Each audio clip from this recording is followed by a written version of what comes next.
अज़ीज़ तुलबा व तालिबात, अस्सलामु अलैकुम। उम्मीद है आप सब खैरियत से होंगे।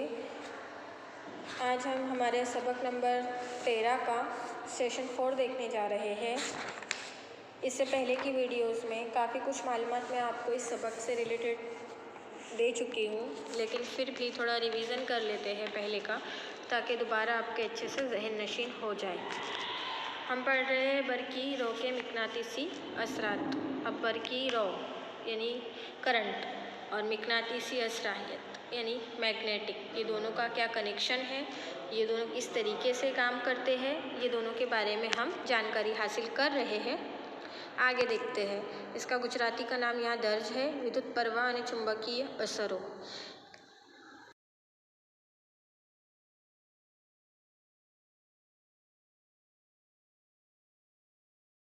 हैं वो किस तरीके से बनते हैं। मैंने बताया था कि मिकनातीस के चारों तरफ जो मैदान होता है वो उसकी कशिश और दिफा करने वाले कुव्वतों का एहसास होता है कि किस तरीके से वो अपोजिट साइड से कशिश करते हैं और सेम साइड्स पे दिफा का अमल करते हैं।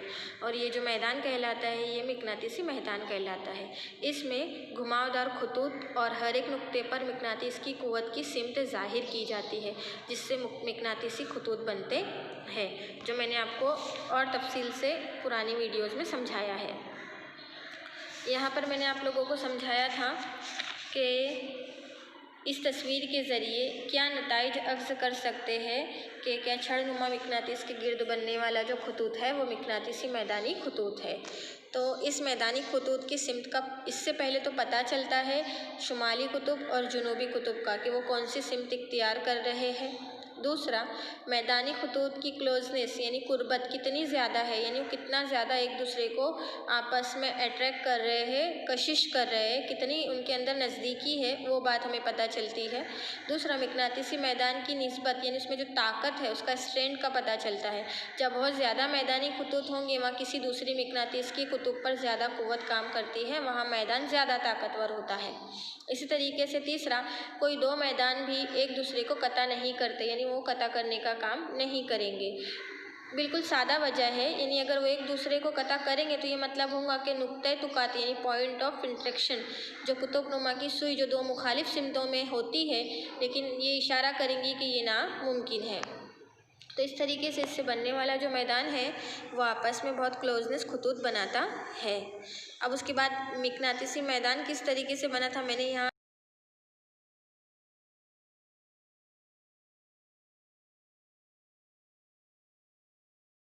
इस तरीके से इसके बरकी चार्जेस रहते हैं जो अपनी रफ्तार और अपनी मिकनातीसी फील्ड के लिए एक ऐसी ताकत का तजुर्बा करते हैं जिसकी लंबाई की रफ्तार ज़्यादा होती है। तो ये चीज़ मैंने आपको मिकनातीसी मैदान के ज़रिए यहाँ समझाने की कोशिश की थी। ये भी तफसील से समझाया गया है पुरानी वीडियोस में, आप देख सकते हो।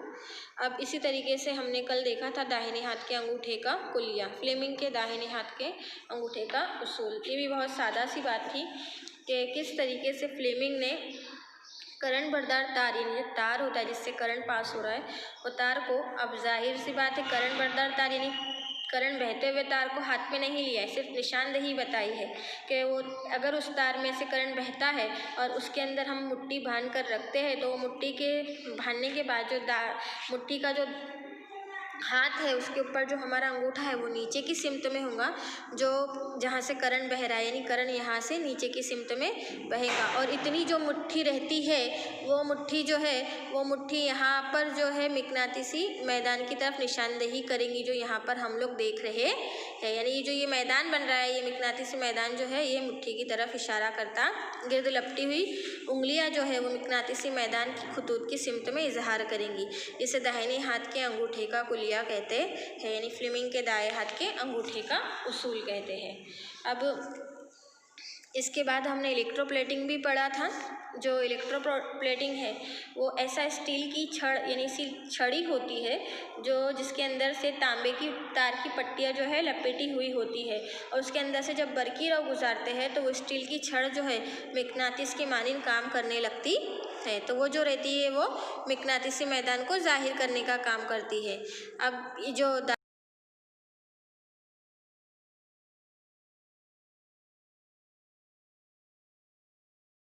सकते हैं, जैसे कि दाएं तरफ का कायदा दो सिमतों में से किसी एक को मुंतखब करने के लिए मंदरजे तरीके को नाफिज करता है। एक दूसरे के दाएं जावियों पर अंगूठे का इशारा और दरमियानी उंगलियों के साथ इशारे की उंगली और सीधी उंगली, मैं उंगलियों की बात कर रही हूँ, अंगूठा, फिर सामने जो बीच वाली उंगली रहती है वो इशारे की उंगली और दरमियान जो सेंटर पॉइंट है वो, और दरमियानी उंगली से सिमत की तरफ इशारा करती है, जो ये नुमाइंदगी करता है कि जो है मिकनातीसी मैदान इस तरीके से बनता है।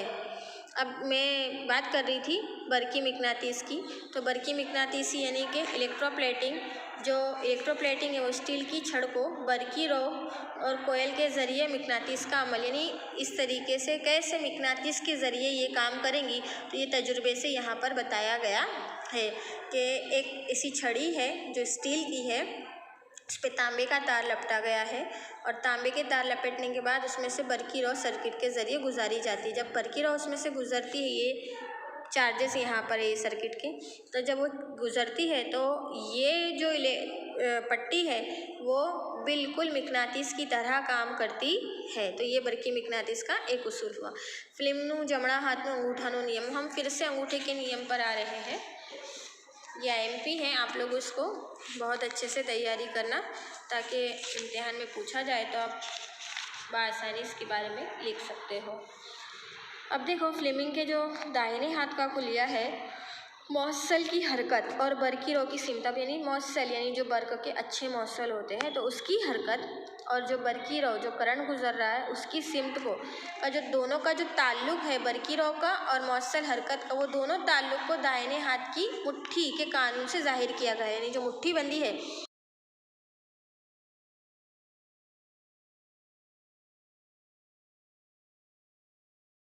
के मुताबिक दाहिने हाथ की शहादत की जो उंगली है, यानी जो सेंटर पॉइंट, ये सेंटर पॉइंट जो है, ये शहादत जो मैंने पीछे बताया आपको, वो मिकनातीसी मैदान की तरफ इशारा करती है शहादत की उंगली। उसके बाद जो बीच की उंगली यानी जो सेंटर पॉइंट है हमारा, ये बीच की उंगली, ये मौसल इमाली बरकी रो, इमाली बरकी रो अब क्या है, जिसमें से बरकी रो यानी बरकी रो और मिकनातीसी हरकत पैदा करती हो, और बरकी रो और मिकनातीसियत पैदा करने के लिए ये जो एक खोज का पता लगाया था फेराडे ने, यानी यही एक साइंसदान है फेराडे नाम के, जिनका 1831 में इनकलाबी खोज करके पता लगाया था उन्होंने कि मिकनातीस का इस्तेमाल करके बरकी रौ पैदा की जा सकती। किसने? फेराडे ने 1831 में।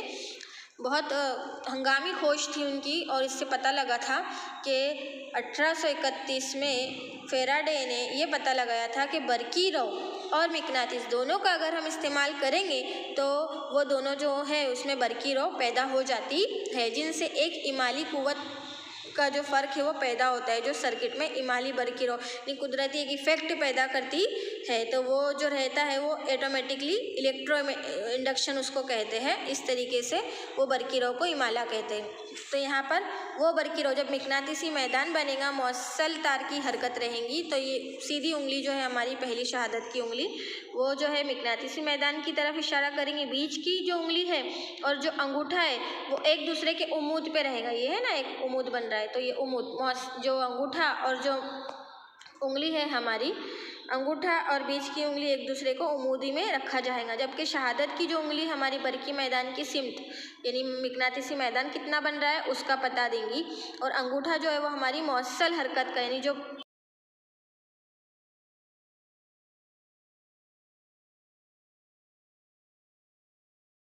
रौ की सिमत जाहिर करती है कि यानी बरकी रौ पैदा होने वाली है। अब ये फ्लेमिंग के अंगूठे का जो उसूल है यहाँ पर, उसकी यहाँ पर निशानदेही की गई है। देखेंगे आप लोग के किस तरीके से यहाँ से हरकत हुई, फिर यहाँ से मैदान बना और यहाँ से बरकी रौ पैदा हुई। तो ये फ्लेमिंग ने अपने अंगूठे की निशानदेही करके बताया था। सवाल आपका फेराडे का भी आ सकता है और फ्लेमिंग का भी आ सकता है। फेराडे ने जो जांच की वो बरकी मिकनातीसियत की जांच की 1831 में। फ्लेमिंग ने अपने हाथ के उसूल के ज़रिए पता लगा के बताया कि ऐसा काम हो सकता है और ऐसे मिकनातीसी मैदान बनेगा, और मिकनातीसी मैदान बनने के साथ साथ जो हरकत पैदा होंगी जो मिकनातीसियत जाहिर करेंगी बरकी रॉ के साथ, वो इस तरीके की शक्ल को जाहिर करती है। यानी एक तरफ से जब करंट पास होगा तो हरकत लगी, हरकत से फिर जो मिकनातीसियत बनी उसका मैदान बना, और मैदान से ऑटोमेटिकली जो है बरकी रॉ बनना शुरू हो गई। तो ये जो था फ्लेमिंग ने अपने दाहिने हाथ के उसूल के ज़रिए बताया था। तो इस तरीके से अगर सवाल आता है तो आपको शक्ल बनाकर इसके बारे में ऐसी मालूमात देनी होंगी। तो मैं उम्मीद करती हूँ कि आपको ये समझ में आया होगा। अगर नहीं समझ में आता है तो आप मेरे से पूछ सकते हो। अब इसके बाद आता है घरेलू बरकी सर्किट। अब घरेलू बरकी सर्किट के अंदर क्या है, जो हमारे घर में इस्तेमाल होता है, जो हम देखते हैं ना इलेक्ट्रिक सर्किट, जो हमारा बोर्ड होता है जहाँ से हम स्विच वगैरह ऑन करते हैं, तो घरेलू, जैसे गुजराती में घरेलू विद्युत परिपथ भी कहते है, घरेलू विद्युत परिपथ, इसकी सर्किट इस तरीके से होती है। जो आम घरेलू सर्किट का जो मंसूबा है, वो खाका है, वो इस तरीके से। तो हमारे घरों में जो बरकी पावर, यानी हम जो लाइट, पंखा, फ्रीज, वॉशिंग मशीन, टीवी वगैरह यूज़ करते हैं, तो उसका जो पावर सप्लाई है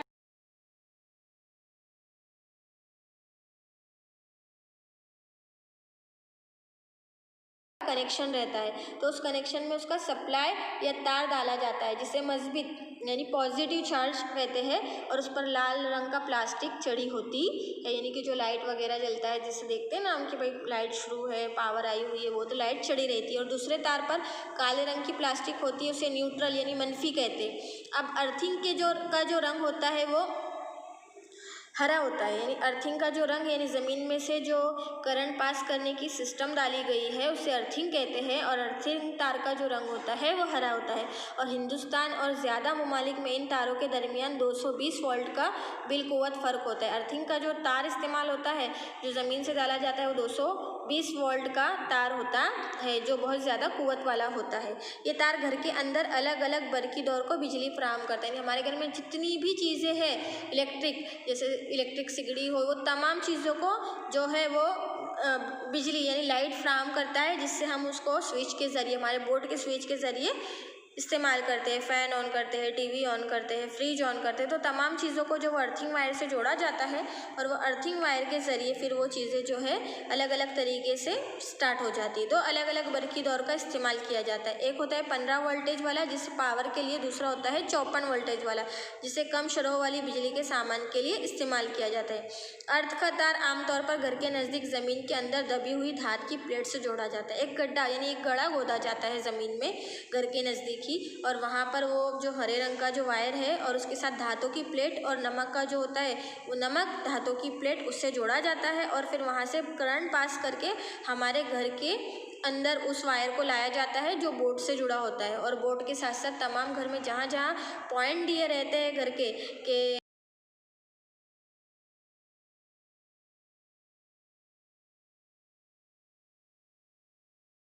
डाला जाता है। अब उसके अंदर 2 स्विच रहते हैं, जो आम हमारी बिजली जैसे पंखा है, लाइट है, वो 15 वोल्टेज पर जलता है, और जो दूसरा जो ज़्यादा शरीर जैसे फ्रिज, वॉशिंग मशीन है या ओवन है, उसके लिए 54 वोल्टेज की कम शरह वाली बिजली का सामान हम इस्तेमाल करते हैं। अर्थिंग का तार आमतौर पर घर के नज़दीक ही डाला जाता है, ये मैंने आपको बताया। उसका फ़ायदा ये होता है कि वो धात से बना होने की वजह से बिजली आलत को इस्तेमाल करते वक्त उसको झटका कम लगता है। यानी झटका जो लगने का, जो अचानक हमारे घर में बारिश हो रही या कुछ वजह से ज़्यादा वोल्टेज हो गया है तो करंट लगना शुरू होता है, तो करंट लगने से बचाने के लिए क्या करता है, अर्थिंग वायर उसे डायरेक्ट से कट कर देता है, और कट करने की वजह से हमारा घर का जो बोर्ड होता है, वो बोर्ड का मेन स्विच जो है वो नीचे गिर जाता है। तो घरों में हर एक आले के लिए एक अलहदा स्विच होता है। आला यानी फ्रिज, वॉशिंग मशीन, टीवी, उसका सबके अलग अलग स्विच होते हैं ना, सबके कनेक्शन तो एक साथ नहीं होते, जिसे जिंदा तार से मुंसलिक यानी जोड़ा जाता है। और इस दायरे की वायरिंग जो है वो एक फ़ायदा ये होता है उससे कि उसमें एक हिस्से में बरकी रो का बहाव रुक जाता है, तो दूसरे हिस्से में कोई फ़र्क नहीं पड़ता,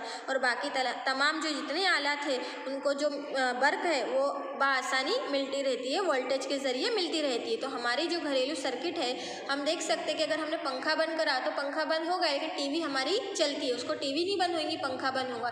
तो यानी एक वक्त के अंदर तमाम स्विच और तमाम बोर्ड के जितने वायर है वहाँ पर बिजली बिल्कुल फराहम होती है, अगर हम एक चीज़ बंद चालू भी कर रहे हैं तो दूसरी चीज़ को उससे कोई नुकसान पहुंचता नहीं है। तो ये बरकी सर्किट का और हमारे घर में जो होता है बोर्ड, उसका डायग्राम है कि उसमें पहले बोर्ड के फ्यूज़ लगा रहता है, फिर हमारा बिजली का मीटर, और बिजली के मीटर से जो डिस्ट्रीब्यूशन जहाँ से बॉक्स है जहाँ पे अलग अलग स्विच होते हैं वो दिया जाता है।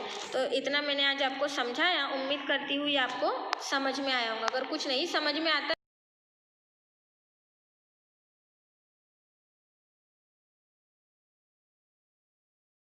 को नोट डाउन करना है। जैसे हमारे घर में एक ज़रिए बिजली हासिल करती है जिसे आमतौर पर हम मीटर कहते हैं, जो मीटर होता है हमारा वो, और एक हेड केबल्स या ज़मीन के अंदर जो फराहम की जाती है वो अर्थिंग है। और उसके 3 किस्म के तार है, अर्थिंग वायर, बराह रास्त तार और गैर जानिबदार।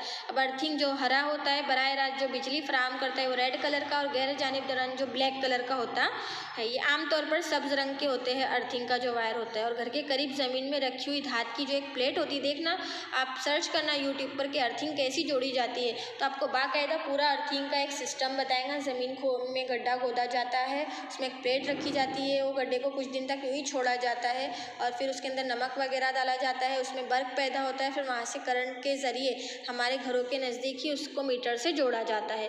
तो ये यहाँ पे मैंने बहुत अच्छे से यहाँ पे आपको समझाने की कोशिश की हूँ।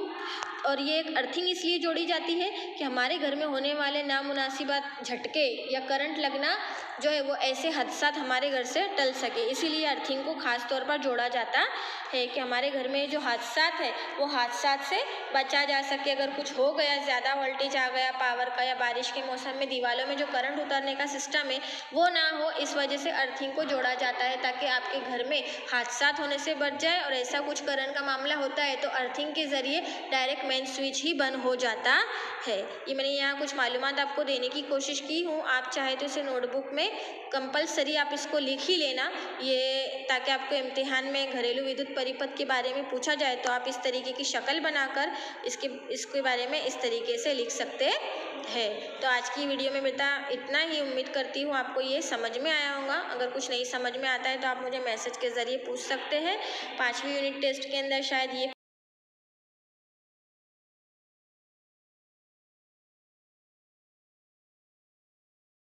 के जवाब भी सेंड कर दूँगी। तो अल्लाह हाफिज़।